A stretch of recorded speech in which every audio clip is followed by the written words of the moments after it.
Одморете се малку од многуте активности и слушнете коментар за животот од доктор Харолд Сала. Освен тоа, иако имавте вие намера да ми сторите зло, Бог го сврте тоа кон добро, да направи тоа што се случува денес, да спаси живот на голем народ. Битие, 50 глава, 20 стих. Живењето во скршен свет создава еден вид духовен скептицизам во нашите животи, особено кога гледаме човечки неуспех што се отсликува во животот на оние што ги ставаме на пиедестали, гледајќи ги како некои од нив се натобичните. Потоа, кога ќе не изневерат, прашуваме: има ли некој кој навистина го живее животот, наместо само да го користи јазикот и да ги кажува вистинските работи? Реалноста е дека Бог е суеверен и тој го користи човечкиот неуспех за да го оствари она што тој сака да го направи во вашиот живот. Без оглед дали е тоа неуспехот на христијанските пријатели кои негативно влијаеле врз вашиот живот, или се тоа неуспесите на оние што живеат на другата страна на крстот. Но, прво, што значи тоа кога велиме дека Бог е суеверен? Едноставно кажано, тоа значи дека Бог е во контрола, дека она што ви се случува не е прашање на случајност или судбина, туку нешто што Бог го дозволил. Зошто? Можеби никогаш нема да знаете. Дали некогаш сте биле жртва на нечија неправда и потоа Бог ја покажал неговата сила, неговата рака на заштита, неговото покритие на начин што не би се случил, ако претходно не бевте погодени од нечија неправедност кон вас. Да, се разбира, Бог многу лесно можел нежно да ја положи својата рака врз животот на личноста која ви сгрешила, но тоа би значило дека Бог ја отстранува човечката волја и дека тој не дозволува неговата сопствена волја да биде погодена од гревот на другите.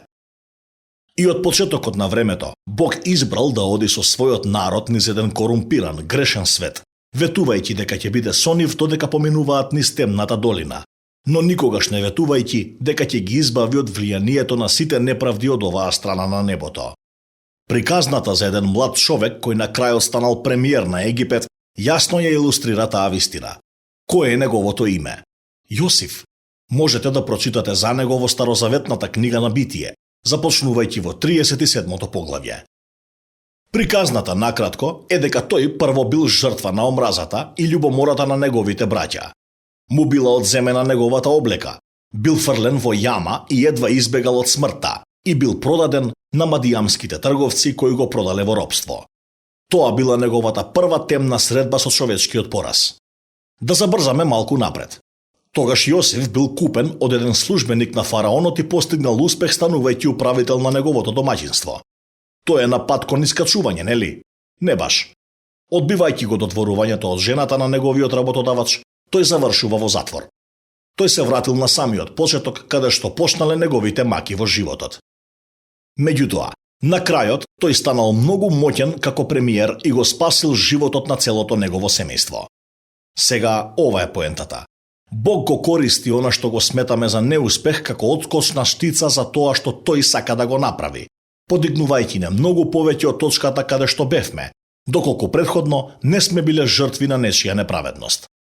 Кога само би ја виделе целата слика за тоа како Божјата силна рака се уште го заштитува текот на нашиот живот, ве поддржува, покажувајќи ви дека никогаш нема да бидете во јама подлабоко отколку што неговата рака може да ја достигне.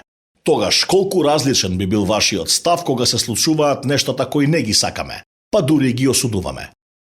Се разбира, никој не би ја избрал голотијата и срамот да биде фрлен во јама или да го јаде стариот леп во мрачен затвор, прашувајќи се дали некогаш повторно ќе ја спознае слободата или ќе се соочува со долгите ноќи на страдање. Само преку тешкоти го дознаваме она што Бог му го рекол на Павле. Мојата благодат е доволна за тебе, затоа што мојата сила се покажува совршена во слабоста. Од втората книга на Коринќани, 12 глава, 9 стих. Клучот за сето ова е непоколебливата вера во Божјата добрина и неговата способност да ве одржи во време на тешкотии. Тоа е она што представува верата.